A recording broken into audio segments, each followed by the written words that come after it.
Let's be honest. When we think of Princess Diana, we think of the revenge dress, the feathered hair, and that megawatt smile that could silence a room. But here's a secret not everyone talks about. Her shoes were just as iconic. Diana understood something most people didn't. Your shoes are not just an accessory, they're a message. And her message? I can wear a crown, or kick it off and run in Reeboks. From court shoes to couture heels, every pair Diana wore told a story. She used her footwear to move through grief, scandal, global fame, and motherhood, and she did it all in impeccable style. So today, we're not just talking about shoes, we're walking through Princess Diana's journey in 7 iconic pairs. Let's start with the one that ruled them all, the Ferragamo era. Power, polish, and pointed perfection. If there was one shoe that practically had a royal warrant just from being seen on Diana so often, it's the Salvatore Ferragamo Vara pump. Diana owned them in nearly every neutral shade imaginable, from beige to blush to navy. Why? Because they were quietly powerful. The signature grosgrain bow and gold plaque gave them a polished finish without being loud or flashy. Exactly the kind of non-verbal flex Diana was a master of. Fun fact, these shoes were originally designed in the 1970s as a modest office shoe. But on Diana, they became the shoe of international elegance. She often paired them with skirt suits and midi dresses, especially during official tours, where she needed to look polished but approachable. According to insiders, Diana loved that they were easy to walk in during long public engagements, especially when she was visiting hospitals or crouching down to hug children. She needed shoes that were respectful, but still chic as hell. And guess what? After she was repeatedly photographed in them, Ferragamo reported a global spike in sales. The Vara became known as the Princess Pump.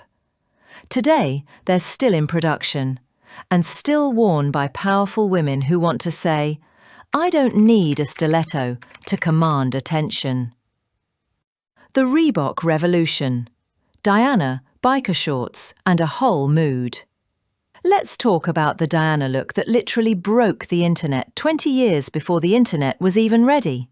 Biker shorts, an oversized Harvard sweatshirt, and Reebok sneakers. Yes, while the world was still expecting royals to wear tweed and kitten heels, Diana was walking out of the gym in a look so iconic it's now copied daily by influencers who weren't even born when she wore it. Her go-to sneaker? The Reebok Revenge Plus, a classic white leather low top with a simple stripe. Comfortable, clean, and subtly sporty. And most importantly, unapologetically real. Why does this matter? Because in the 1990s, a royal woman stepping out without heels was practically taboo. But Diana wasn't just stepping out, she was declaring independence with every sneaker-clad stride. Insiders say she loved those post-gym pap strolls, not because she liked being hounded by cameras, she didn't, but because she finally had the freedom to wear what she wanted. No tights, no gloves, no court dress code, just Diana being Diana. And guess what? Those Reeboks became a fashion phenomenon. They've been re-released multiple times, with fashion blogs, stylists, and Vogue calling it the Diana effect. She didn't set out to make athletic shoes fashionable, she just wanted to be comfortable, and in doing so, she pioneered off-duty luxury before it had a name. Would you like me to continue with the next sections, like her post-divorce Chanel pumps, the iconic Jimmy Choos, and her lesser-known flats phase?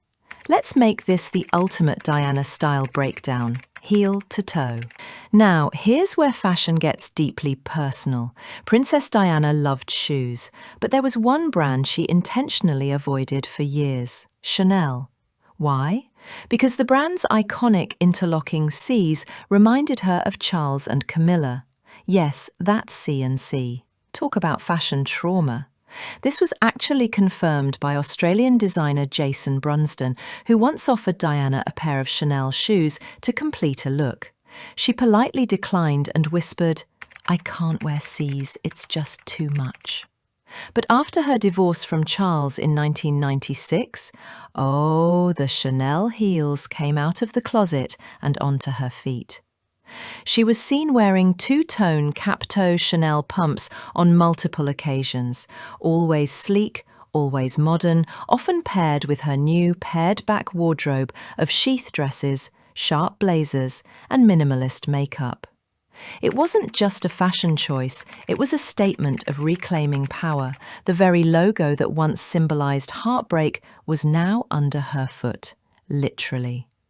Fashion historians love this moment because it shows Diana understood how symbolism and styling could tell a story louder than any headline. She didn't need to say a word, her shoes did the talking. And guess what? Sales for Chanel's two-tone pumps spiked in the late 90s, especially among young professionals. Women wanted what Diana had, elegance with edge. She turned emotional recovery into a runway moment and made Chanel heels feel personal again. Jimmy Choo and the late 90s Diana glow up. By the late 90s, Princess Diana had gone full glow-up mode, gone with a frilly collars and sensible knits. Enter Versace gowns, Dior handbags, and Jimmy Choo stilettos. Yes, you heard right. Diana was actually one of Jimmy Choo's earliest VIP clients, before the brand even hit global fame.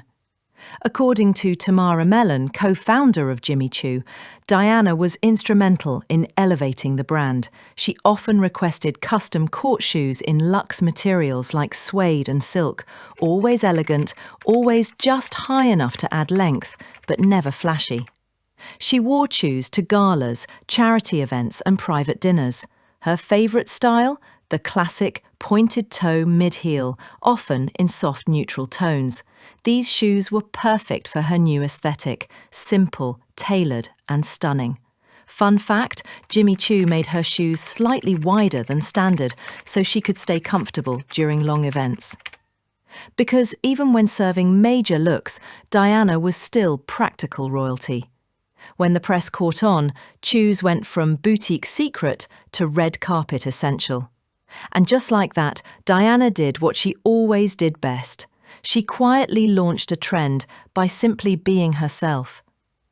What makes this chapter in her shoe story so exciting is that it was the first time we saw Diana fully in control of her style, head to toe. She didn't need approval, she didn't need permission, she just needed a good pair of heels and a cause worth walking into. Diana in flats, the people's princess grounded. It might surprise you, but one of Diana's most powerful style tools was flats. Yes, the woman known for long legs and power heels actually had a secret love for shoes that kept her on the ground. Why?